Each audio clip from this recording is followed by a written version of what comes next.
Hello, everyone. Tonight we are traveling back over 3,000 years into a land where gods walked like men, where the dead were dressed in gold, and where one child was born to rule it all. You're lying beside a reed basket in an Egyptian nursery, the air thick with incense and desert dust. Outside, Thebes hums softly, a city at the peak of its power. Inside, a newborn cries, not because he's cold, but because he's already part of something he doesn't understand. His name? Tutankhamun. So before you get comfortable, take a moment to like the video and subscribe, but only if you really like what I'm doing here. Now, turn off the lights, maybe turn on the fan for some soothing noise, and let's get started tonight. You watch him wiggle under linen blankets. He's tiny, fragile even, but those around him treat him like something divine. Because technically, he is. He's born into the 18th dynasty, a line of rulers who insist they're descended from gods. And in Egypt, that's not metaphorical. His father? Akhenaten, the Heretic king who upended everything. His mother? We don't really know, though evidence suggests it may have been one of Akhenaten's own sisters. Yep, you read that right. Authoritative fact.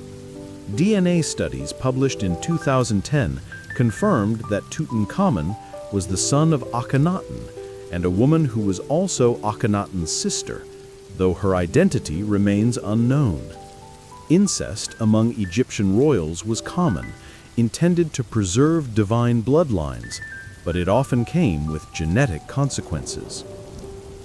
Odd fact: Tut may have had a cleft palate, a clubfoot, scoliosis, and a curved spine, all evidence we now have from CT scans and DNA testing. His body was a map of inherited struggles wrapped in royal linen. The cops still debate whether his physical conditions were the result of royal inbreeding, childhood disease, or something more mysterious.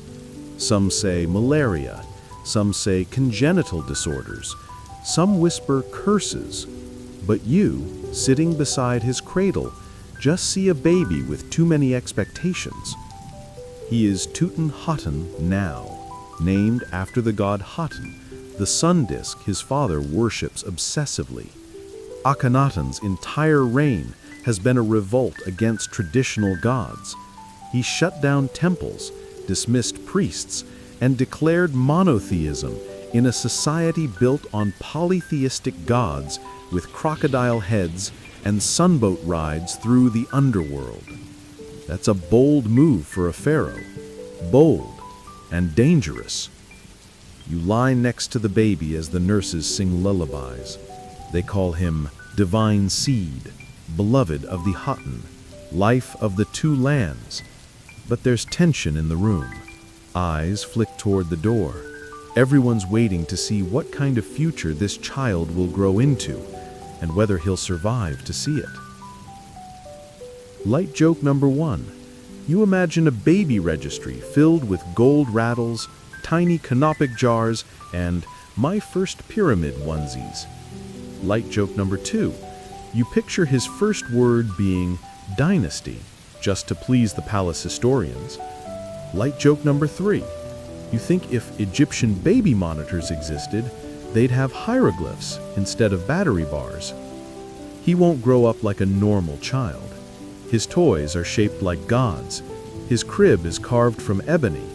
His steps are watched by servants and scribes, and every time he sneezes, someone consults an astrologer. But beneath the royal trappings, his body tells another story. Even as he grows, he struggles to walk without support. He needs canes, lots of them. Later, over 130 walking sticks would be found in his tomb. Not decorative, necessary. His spine bends, his foot drags. He is a living contradiction, a god on earth who stumbles like a child. And you know, even now, that this small boy will not live long. But his story? Oh, his story will never die. For now, though, he sleeps. The sun sets over the Nile, the stars begin their procession across the sky.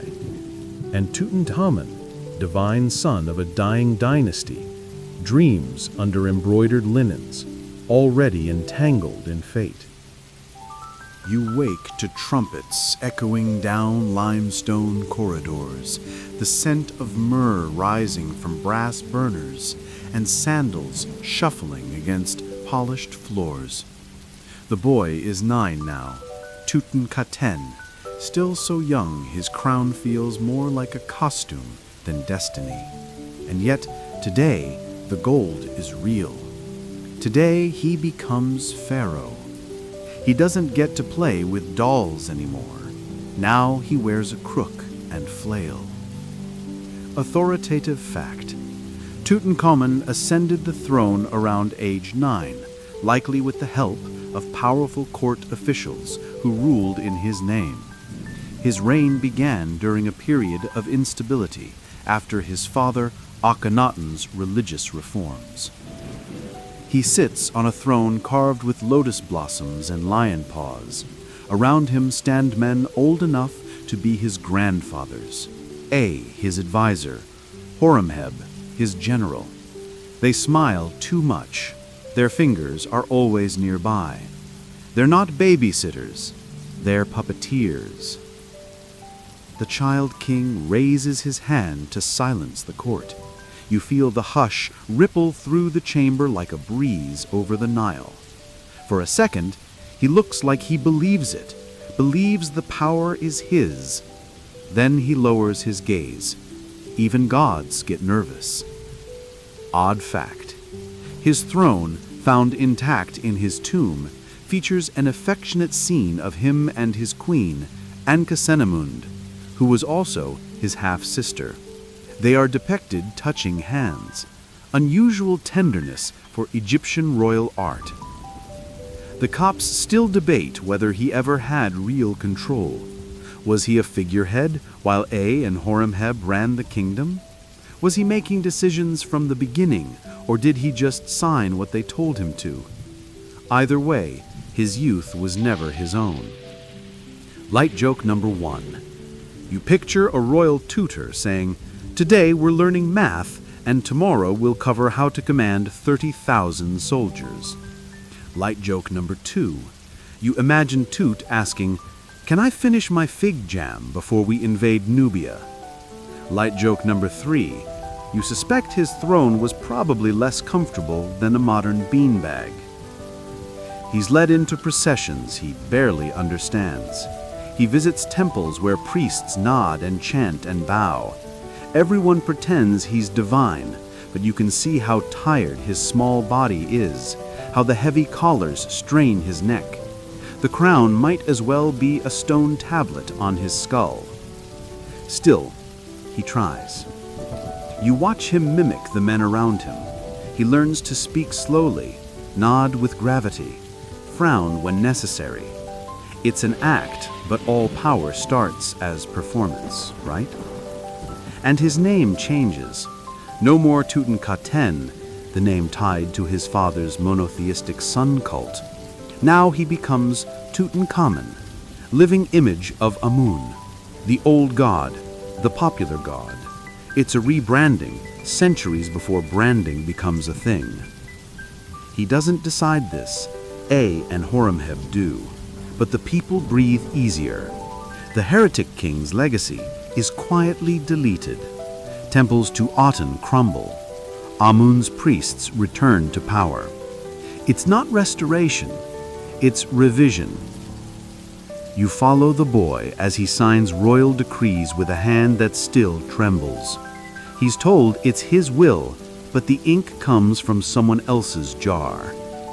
And still, there are moments. Tiny, human ones. You catch him giggling when a cat jumps onto a ceremonial table. You see him secretly feed honey to a palace dog when no one's looking. In the garden, He stares at the stars and whispers questions that no advisor can answer. Do gods ever die? Do kings go somewhere better? Do they still love me if I limp?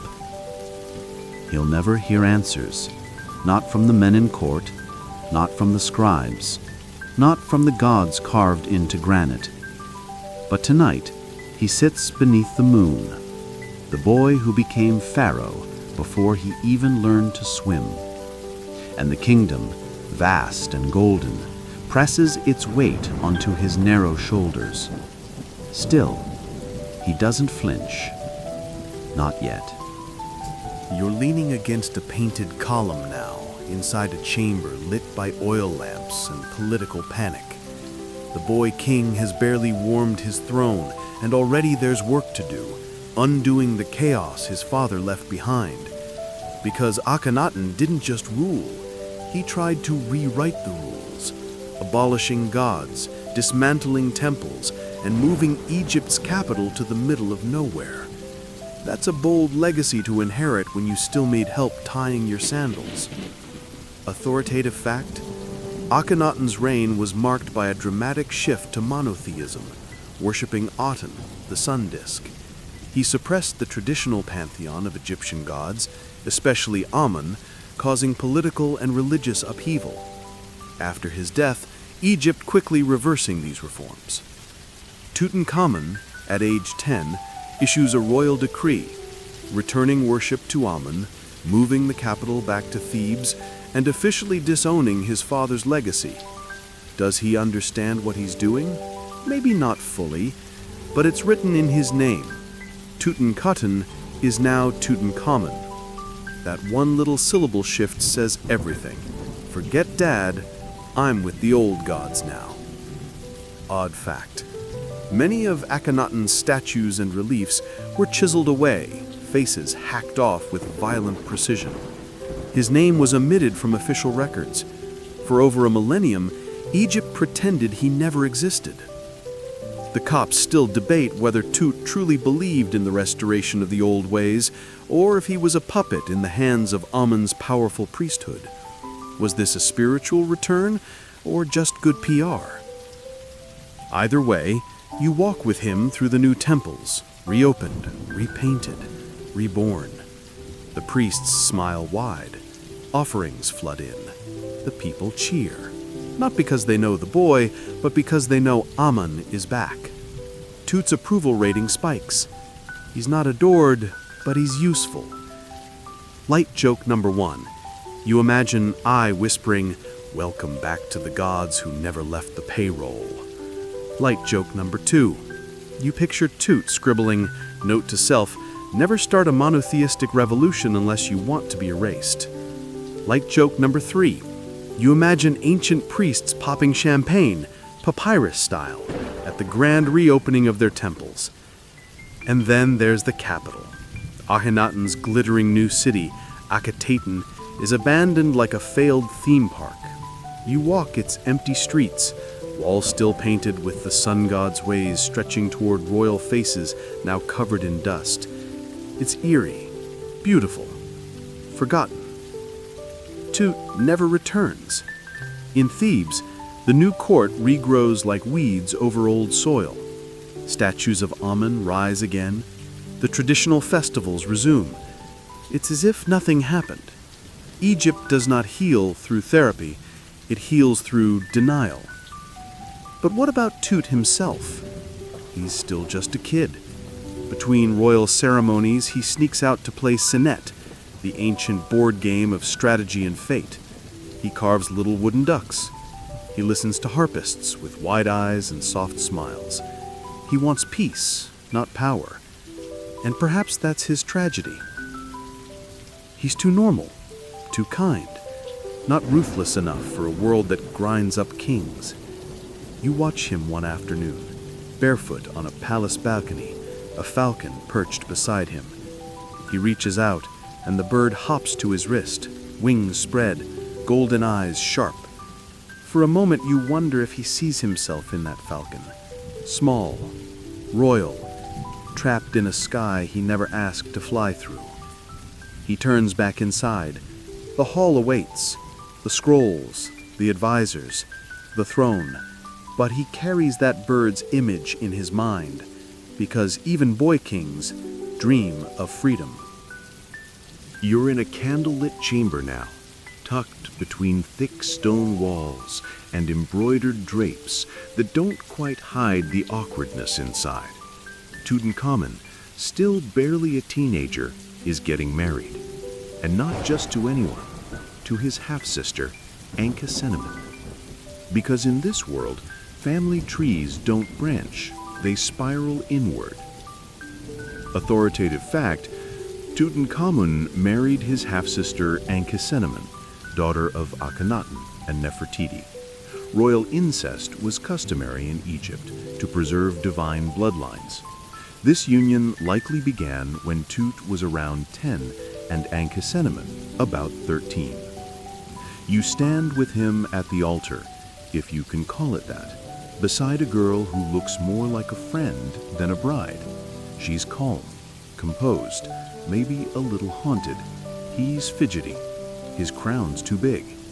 She reaches over and adjusts it gently, like a sister fixing her brother's collar before school. You feel the weight of the ceremony, not in love, but in obligation. Odd fact, in Tutankhamun's tomb, 2 mummified fetuses were found, believed to be his stillborn daughters with Ankhesenamun. Genetic studies confirm both were female and closely related to the king. The Copts still debate whether the marriage was genuine affection or just dynastic duty. Some say they were close, raised together and fond of each other. Others argue they had little choice, mere pawns in the chess game of legitimacy.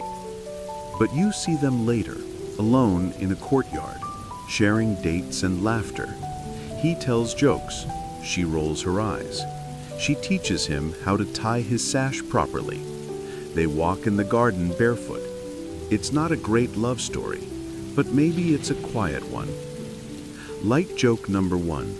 You imagine their wedding invitation reading, Tut and Ankhesenamun, keeping it in the family since 1334 BCE. Light joke number 2. You picture palace gossip whispering, he married his sister? So traditional. Light joke number 3. You think Tut's idea of honeymoon planning was probably, do we have to do another temple tour? Marriage doesn't give him power, but it gives him companionship.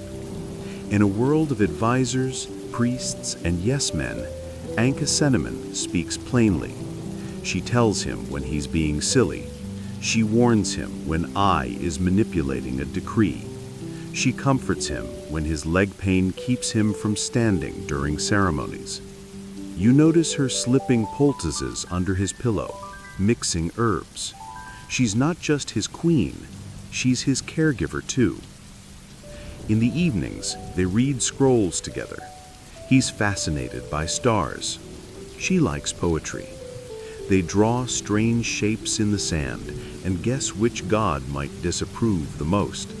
They're young, they're human, and yet the crown never really leaves the room. Because outside their walls, the game continues. Ai smiles too broadly. Horemheb tightens military control. The court leans heavily on the couple to produce an heir. But those pregnancies end in grief. Twice. You feel it in the silence between them, in the way they avoid the nursery wing, in the way she stares too long at the empty cradles. Still, they rise, they rule, together. Not with fireworks, but with whispered decisions over late-night fruit bowls and slow, aching steps from the throne to the temple.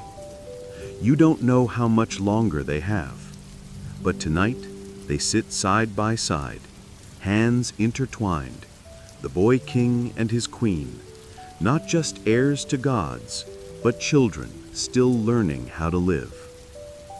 You're standing beside a golden chair, one leg shorter than the others, wobbling under the weight of ceremony.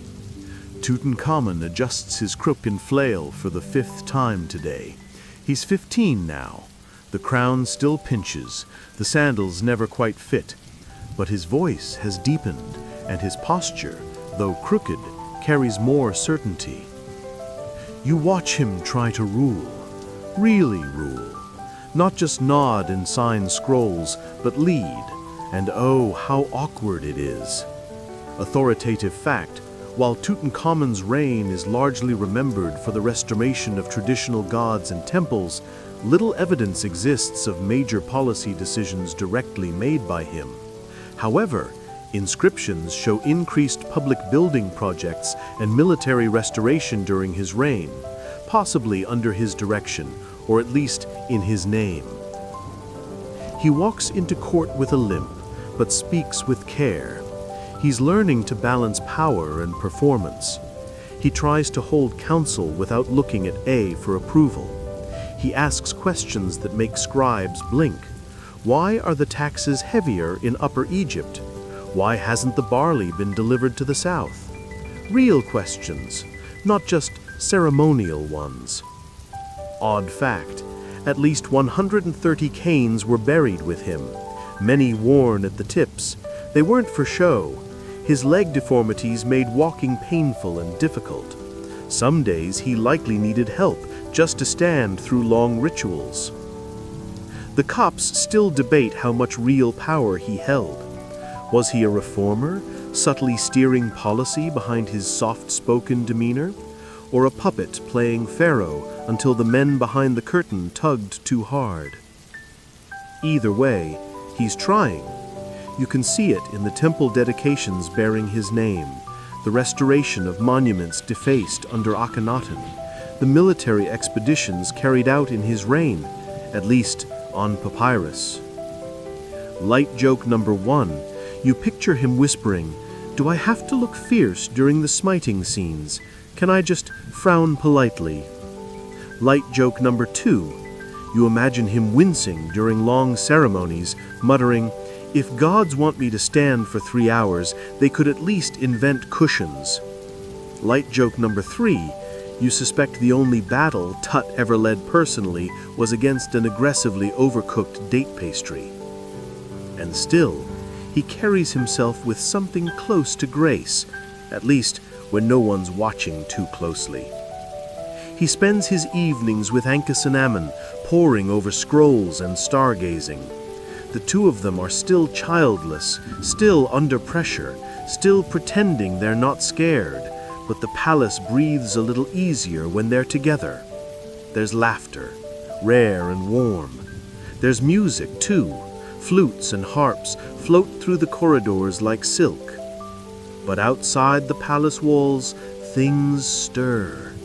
The army grows restless, grain stores run low, border tensions flicker. And Tut? He's doing his best, even when best looks like sitting through meetings with his foot wrapped in linen, jaw clenched against pain. He is not a conqueror. He is not a visionary. He is not his father, or his grandfather, or the war gods carved into temple walls. He is a boy in a too large chair, with a crooked spine and a heavy crown, trying to keep his kingdom from unraveling. And tonight, he limps through the garden after dark, leaning on one of his many canes. He pauses under a sycamore fig tree, one that smells of milk and rain. He closes his eyes. "I'm doing the best I can," he says to no one, or maybe to the gods. You don't know if they're listening, but you are. You're in the royal dressing room now, but this isn't glamour, it's grit. The boy king sits on a stool, robe loose around his shoulders, exposing a body that doesn't look like the ones carved into temple walls. His back curves, one foot turns in. A servant massages ointment into his knees, another wraps fresh bandages around his left ankle. Tutankhamun winces, but says nothing. Authoritative fact, CT scans and DNA analysis performed in the early 2000s revealed that Tutankhamun had several congenital health issues, including a clubfoot, scoliosis, and possibly Kohler disease, which causes severe bone deterioration in the foot. Combined, these would have made walking, let alone ruling, a painful ordeal. He reaches for one of his many canes, not the fancy gold-tipped one, but the simple one with smooth, worn wood, his favorite, his lifeline. You've counted over 100 like it, stacked, leaned, hidden in corners of his tomb like silent companions. Odd fact, many of the walking sticks found in his tomb were visibly used. Some were cracked, others stained. One even had evidence of a makeshift repair, proof that they weren't ceremonial, they were necessary, daily tools for a limping god. The cops still debate how much Tut's physical limitations shaped his rule. Was he overly reliant on his advisors because of his pain? Did his illnesses limit travel, military leadership, and visibility? Or did they strengthen his empathy, turning him into a gentler Pharaoh in a harsh world? Either way, you see the toll it takes. He doesn't complain, not when the priests insist he stand through hour-long rites, not when foreign dignitaries whisper, not even when he trips, again, crossing the temple threshold. Light joke number 1. You imagine him muttering, "Maybe we replace the traditional leopard skin cloak with orthopedic sandals, yeah?" Light joke number 2. You picture him glaring at a guard and saying, "If one more scroll says I'm graceful as Ra, I'm setting it on fire." Light joke number 3. You suspect the royal physician's real job was just to say, "It's fine," and hand out more papyrus band-aids. Still, he plays his role. Still, he climbs onto gilded thrones with the help of 2 men and a deep breath. Still, he appears at festival processions, his smile frozen and wide, even as his joints ache. Some evenings, after the crowds fade, you find him in the quiet of the inner courtyard, sandals off, soaking his feet in a cool basin of lotus water. Tutankhamun sits beside him, brushing his hair with slow strokes. "Maybe I'll build a temple, one just for rest. No stairs, no offerings." She laughs. "And who would worship that?" "Everyone with knees," he answers. You wonder then, not for the first time, how a body so fragile held up under the weight of a kingdom. He's no warrior, no demigod, but he is something stranger, maybe even stronger. A boy who wakes up every day, in pain, and still leads a nation. And tonight, as he limps back inside, his cane tapping rhythmically against the stone, you walk behind him, not because he needs help, but because he keeps going. You're in the audience chamber now, and everything smells like old papyrus and sweat under perfume. The throne glows, but it's hollow. Tutankhamun, now 17, sits quieter than usual. His eyes don't scan the crowd like they used to. His face is thinner, his skin paler, and his movements slower, like a puppet whose strings are fraying. The palace murmurs of progress, temples reopened, shrines restored, the gods smiling again. But you know the truth. The boy king is tired. Authoritative fact. During Tutankhamun's short reign, roughly 9 years, efforts were made to reverse the religious upheaval caused by Akhenaten. Temples to Amun and other deities were rebuilt, and royal art returned to traditional styles. These projects, while largely attributed to advisors like Ai and Horemheb, occurred under Tut's name. But the Nile doesn't stop flooding, and Egypt never stops expecting. Tut presides over ceremonies he barely finishes. His legs ache. He's carried in more often now than he walks. Priests whisper prayers not just to the gods, but for the king himself. Odd fact, in artwork from this period, Tut is often shown seated, even in scenes where standing would be typical for a pharaoh. Scholars believe this reflected his real physical limitations, subtly worked into official imagery. The Copts still debate whether his illness was worsening or if something more sinister was at play. Did an infection creep through a fracture in his leg? Did a genetic disorder take its toll? Or was poison involved, administered by an ambitious court? You see it in his face, though. This isn't just sickness. This is weariness, the slow burn of pain, grief, pressure, and the exhausting work of pretending to be immortal when you can barely stay upright. Light joke number 1. You imagine him saying, "If this kingdom expects one more festival, I'm retiring to a quiet tomb early." Light joke number 2. You picture him waving off a royal painter. "Please don't immortalize my limp. At least draw me mid-dance or something." Light joke number 3. You suspect his favorite part of ruling was canceling meetings by saying, "The gods need me to nap." Tutankhamun watches closely. She's still by his side, but the spark in her eyes flickers, not from doubt, but from fear. Every morning she asks the physician if he's stable. Every night she places her hand over his chest to feel its rhythm. And still, life in the palace continues because it must. You see temple architects reviewing blueprints. You hear musicians rehearsing hymns to Amun. You pass scribes noting down donations from foreign lands. But no one speaks of the limp that worsens, or the cane now replaced by a chair, or the boy who coughs blood when no one's looking. You walk with him one last time along the riverbank. The sun sets in streaks of red and orange, and the water catches the colors like glass. Tutankhamun leans heavily on your arm. He's silent for a long time. Then he says, "Do you think the gods knew I wouldn't make it long?" You don't answer.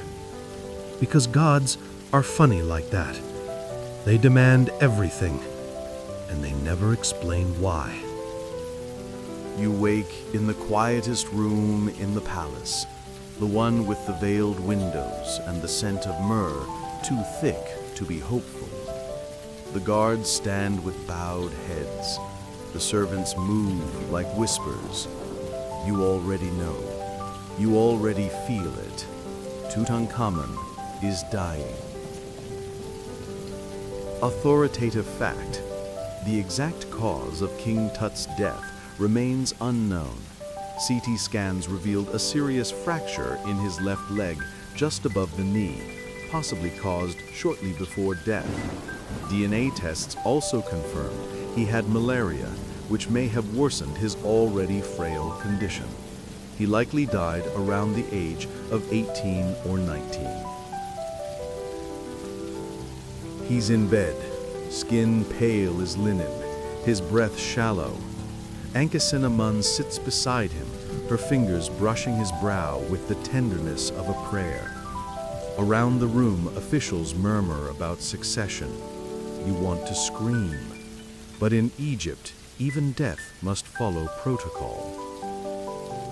Odd fact: modern forensic studies show that Tut's body may have been hurriedly embalmed with a mixture of resins that reacted with heat, possibly contributing to the burning or blackening of his corpse. His mummification was unusually rushed and poorly done, strange for a pharaoh. The Copts still debate whether this death was natural. Was it malaria, an infected leg injury, an assassination, an allergic reaction to royal life? Even now, Egyptologists argue. Some say he fell from a chariot, though he likely couldn't stand without help. Others hint at poison or a botched surgery. But here's what you see: a boy too young to carry a kingdom, now too weak to carry himself, and yet he tries. He lifts his hand one last time to his wife's cheek. His lips move. You lean in. He says, "Bury me where the gods can't find me, just for a little peace." You imagine him adding, "And maybe make sure there's air conditioning." You picture him saying, "Tell the priests I'm not interested in another afterlife paperwork session." You suspect if he could have written his tomb inscription, it might have read, "Here lies a tired kid with great jewelry." He dies just after dawn. The sky turns gray. The birds forget to sing. And now the machine starts. Not the mourning, the process. His body is taken, the embalmers arrive. The palace begins to erase his presence and prepare his eternity. But there's a problem. There is no grand tomb. The Valley of the Kings is full of rulers with decades to prepare their afterlives. Tut had none. No vast chambers, no golden halls carved in prophecy. What they have is a small tomb, possibly borrowed, probably unfinished, definitely unworthy of a pharaoh. But time is short. They rush it. You watch as his organs are hastily removed, his body packed with resin that scorches. His burial mask, beautiful beyond belief, arrives just in time. The funerary texts are painted fast. Some paint is still wet when the tomb is sealed. You wonder, was he forgotten already, or just filed away in a hurry? Still, the rituals are done. The doors are closed. The name is etched. Tutankhamun, king of Upper and Lower Egypt, son of the gods. Gone. And yet, not quite. Because just beyond those doors, in the still air of the valley, something stirs. Time. You're deep underground now. Dust tickles your throat. The air is stale, heavy with silence and stone. Above, the world forgets. But here, Tutankhamun sleeps, curled in gold, surrounded by gods, untouched for over 3,000 years. No one says his name anymore. Authoritative fact. After Tutankhamun's death, his name was largely omitted from king lists and monuments. The political regime that followed sought to erase the Amarna lineage, including Akhenaten, Tutankhamun, and even his queen. Odd fact. His tomb, known today as KV-62, was unusually small for a pharaoh. Many scholars believe it was intended for a lesser noble and repurposed in haste after his sudden death. Even the walls were poorly plastered, and some of the items placed inside were originally made for other royals. The Copts still debate whether this tomb was always meant to be hidden. Some argue it was sealed quietly to protect his body from the growing unrest in Thebes. Others think it was political. Erase the boy, erase the embarrassment of his weak rule. But either way, Tut disappears from memory. Just gone. You stand beside him in the darkness. The burial chamber isn't grand. The paintings are chipped. The floor is uneven. But it's quiet. And it's his. Everything's still here. The beds, the chariots, the jars. Over 5,000 items packed in like an afterlife yard sale. He was buried with his walking sticks, his board games, and even linen undergarments. You smile. Maybe death isn't so serious after all. Light joke number 1. You imagine him groaning. Great, I die young and still can't escape souvenir clutter? Light joke number 2. You picture him peeking from the sarcophagus, muttering, "Hope no one hinds me. I finally got some rest." Light joke number 3. You suspect if he knew he'd become this famous, he'd have chosen a bigger tomb with better lighting. Time does strange things underground. Dust builds, paint fades, legends warp, pharaohs become myths, and myths, they become nothing. Until, one day, a boot crunches outside the sealed doorway, a chisel taps against stone, and something glints in the lamplight. A name rises from the rubble.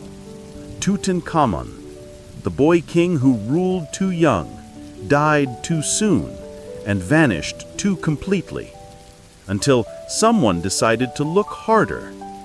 The tomb wasn't designed to be a message. It wasn't a beacon, but it waited anyway. Quiet, patient, watching the centuries go by. And now, as the air begins to stir and the walls breathe dust again, you realize he's coming back. Not in life, but in legend. You're standing in the Valley of the Kings, but it's no longer 1320 BCE. It's 1922, and the man beside you isn't a priest or pharaoh. It's an English archaeologist in a rumpled linen suit, brushing sweat from his forehead. His name is Howard Carter, and he's about to knock on history's door. Authoritative fact. On November 4, 1922, British archaeologist Howard Carter discovered the entrance to Tutankhamun's tomb, KV62, in the Valley of the Kings. With funding from Lord Carnarvon, he unearthed one of the most intact royal tombs ever found, setting off a global obsession with ancient Egypt. You follow Carter through dust and rubble, down carved steps that haven't felt a footstep in over 3,000 years. At the bottom, a sealed door. Faint symbols etched into the plaster. One name. One almost forgotten name. Tutankhamun. Odd fact. When Carter first peered into the tomb, he famously said, "Yes, wonderful things," when asked if he could see anything. The glow from his lantern caught gold, ivory, and blackened statues, stacked like forgotten treasure. The cops still debate how the tomb remained hidden. Was it forgotten due to political disgrace? Protected by rock slides? Buried by later construction? Whatever the reason, it was one of the few untouched tombs in the valley, an archaeological miracle. Carter breaks the seal. The air escapes like a sigh. You slip inside with him, past stacked chariots, shields, beds shaped like lions and hippos. There's a fan made of ostrich feathers, board games, perfume jars, walking sticks. And through another doorway, sealed tighter still, is the burial chamber. Light joke number 1, you imagine Tut peeking out and saying, "It's about time, I was getting bored in here." Light joke number 2, you picture Carter whispering, "Sorry to wake you, Your Majesty, but you're trending again." Light joke number 3, you suspect half the items in the tomb were just gifts he didn't know how to return. The sarcophagus is magnificent. Gold and glass. Layers within layers. When they finally reach his body, they find something strange. He's badly charred. His skin is blackened. His bones brittle. The resin used in mummification reacted badly, possibly due to heat or chemical imbalance, creating a mummy that is both preserved and scorched. The press explodes. "The boy king," they cry. "Pharaoh's curse," they whisper. You watch as Egyptomania takes over the Western world. Tutankhamun is suddenly everywhere, On postcards, in newspapers, in jewelry and dresses, the Jazz Age meets the afterlife. But in all the noise, something quiet lingers. This wasn't supposed to happen. He was supposed to be forgotten, left to rest in his modest tomb. Instead, he becomes a symbol, not of power, not of greatness, but of mystery. Tutankhamun, the boy who ruled too soon, died too young, and waited too long to be remembered. And now, he's awake again. You're outside the tomb now, and the sun over the Valley of the Kings burns a little too bright. Journalists buzz like locusts, tourists gather, and deep within the corridors of the Western imagination, one phrase begins to spread: the curse of the Pharaoh. Authoritative fact: after the discovery of Tutankhamun's tomb in 1922, rumors of a curse began to circulate, particularly after Lord Carnarvon, the expedition's financier, died unexpectedly just a few months later. In total, several people connected to the excavation died within a few years, fueling superstition. Odd fact: when Carnarvon died, London reportedly experienced a sudden blackout, and his dog, thousands of miles away, allegedly howled and dropped dead at the same moment. Creepy? Maybe. Coincidence? Almost certainly. But headlines were sold, and curses were born. The cops still debate whether the curse was real, exaggerated, or just media hysteria. Skeptics point out that many of the key team members lived long lives. Howard Carty himself lived another 17 years after the tomb's opening, but still, the myth persists. You watch as headlines scream, "Death comes to those who disturb the king." Museums begin placing warnings beside artifacts. Tour guides lean in close and whisper, "Don't stare into the mask too long." Tutankhamun, who once limped through silent corridors, largely forgotten, is now terrifying dinner guests in London and thrilling pulp writers in New York. Light joke number 1. You imagine him sitting up in his sarcophagus like, "I died at 19 and still can't get peace?" Light joke number 2. You picture him floating above Carnarvon's bed, whispering, "Next time, ask before touching my stuff." Light joke number 3. You suspect he's annoyed that his legacy is less wise ruler and more part-time poltergeist. But there's something else happening, something more serious. For the first time in centuries, people are asking, who was this boy?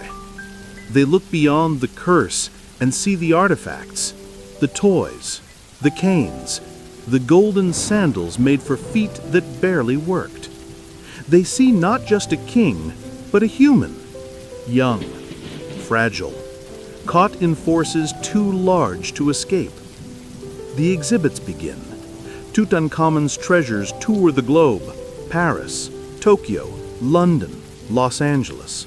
Over 8 million people line up to see his face, now cast in gold and mystery. Children gawk, elders cry, historians argue, and still he lies there, silent, watching. The curse? Maybe it was never about death. Maybe it was about attention, a warning not to forget, not to reduce a life to headlines and horror stories. You stand in the burial chamber again. The dust has settled. The crowds have gone. And Tut, the boy king, is finally back where he never meant to leave, at the center of a world that only notices you when you're gone. You're lying flat on a cold metal table now. Not yours, but his. The lab lights hum overhead. The silence isn't holy anymore. It's clinical. Wires trail. Scanners whir. After 3,000 years of rest, Tutankhamun is getting a full-body checkup, and you're right there with him. Authoritative fact.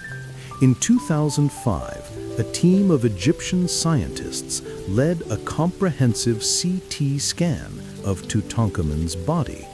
The results revealed a previously unknown compound fracture in his left leg, severe bone deformities, and signs of malaria. The data reignited debates around the cause of his death. Odd fact: Tutankhamun's body had been in such poor condition due to the hasty embalming and intense resin use that when Carter's team removed the golden mask, parts of his body came with it. His corpse was so fragile that modern scientists had difficulty studying it without causing further damage. The cops still debate what really killed him. Was it that infected leg fracture? Possibly the result of a fall, maybe from a chariot? Though that theory wobbles since he probably couldn't even ride one. Or was it the multiple strains of malaria detected in his DNA? Maybe both. Maybe neither. Maybe something else entirely. You stare at the CT images, his skull narrow and delicate, his spine curved, his foot twisted. You see a teenager trapped inside a body that betrayed him, and yet he ruled, limped through temples, smiled at processions, tried to carry a kingdom. Light joke number 1. You imagine him waking up mid-scan and groaning, "You guys could have just asked how I died." Light joke number 2. You picture him seeing his 3D scan and saying, delete that angle, please." Light joke number 3. You suspect even Tut would be confused by all the theories. First I was poisoned, now it's malaria, pick a lane. Scientists reassemble his digital bones, document every joint, every missing rib, every error from his embalmers, and in doing so, they begin to reconstruct not just how he died, but how he lived.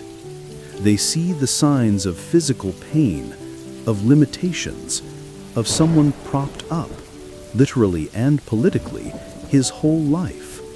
And for the first time, they don't talk about curses, they talk about care.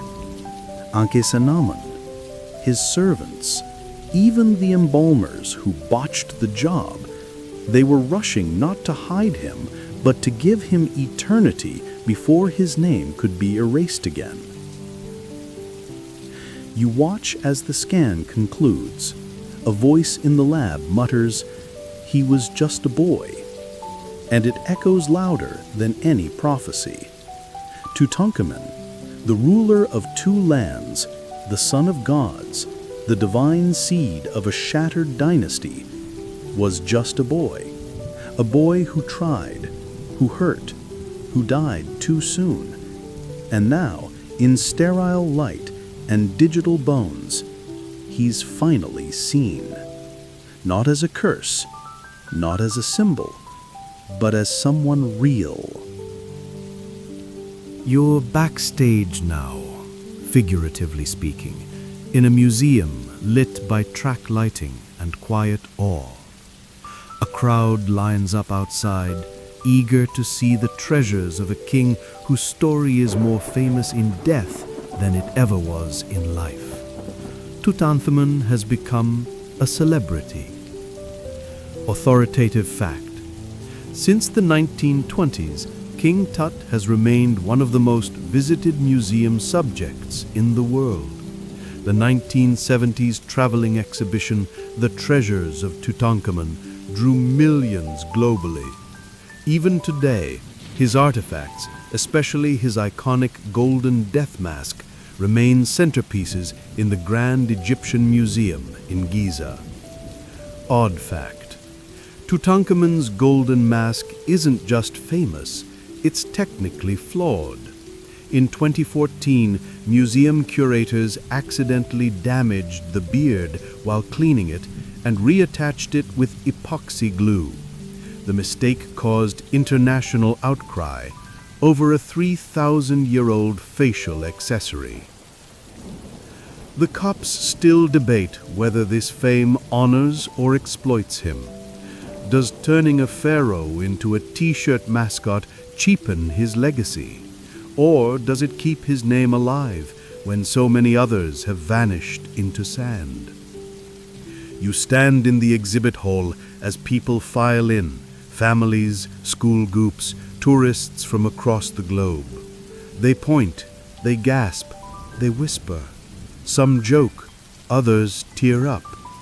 And all the while, Tutankhamun watches from behind glass, face frozen in eternal gold. Light joke number 1. You imagine him glancing at the crowd and sighing, "All this, and I still didn't get a pyramid." Light joke number 2. You picture him frowning at souvenir mugs. "That's not even my good side."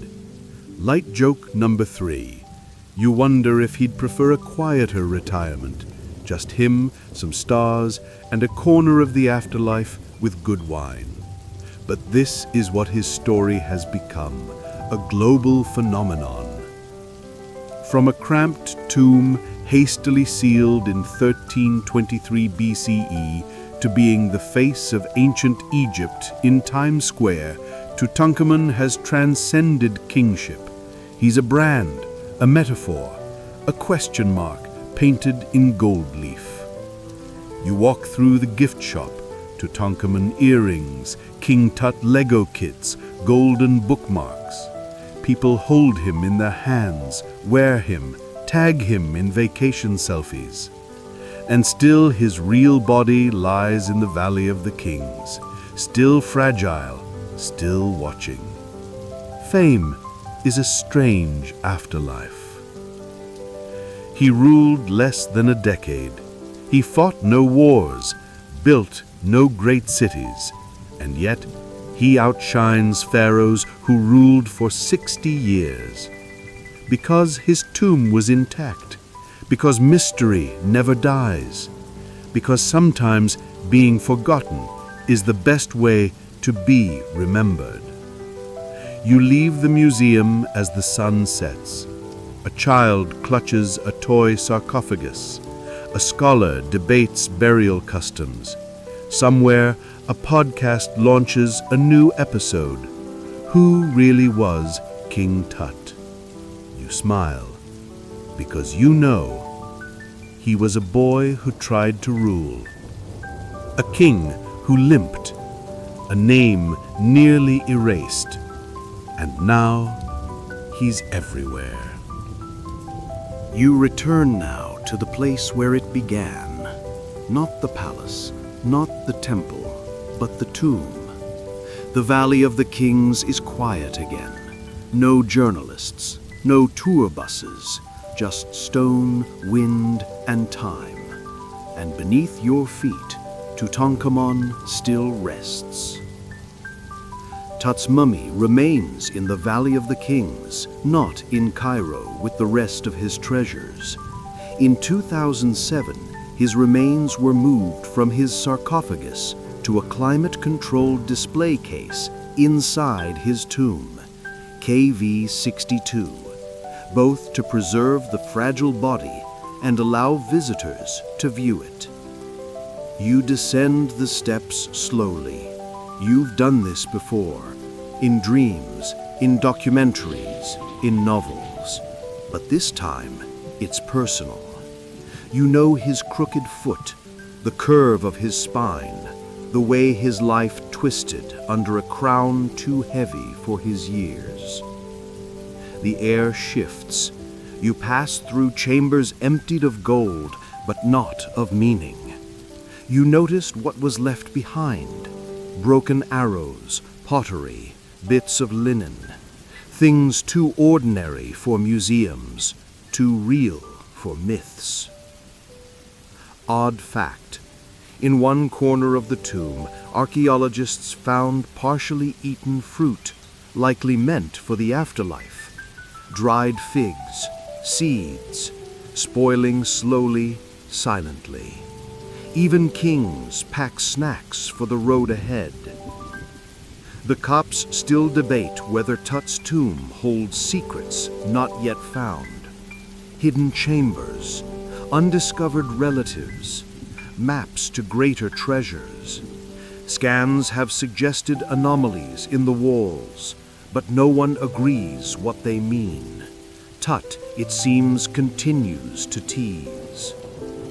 You step into the burial chamber. The walls are golden and cracked.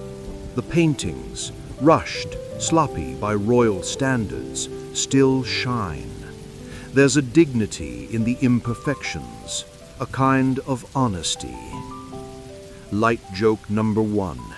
You imagine Tut whispering, "Told you I wasn't finished with surprises." Light joke number 2. You picture him looking around and saying, "They buried me with art school dropouts." Light joke number 3. You suspect even now he's hiding one last prank behind a false wall labeled "Definitely Not Secret."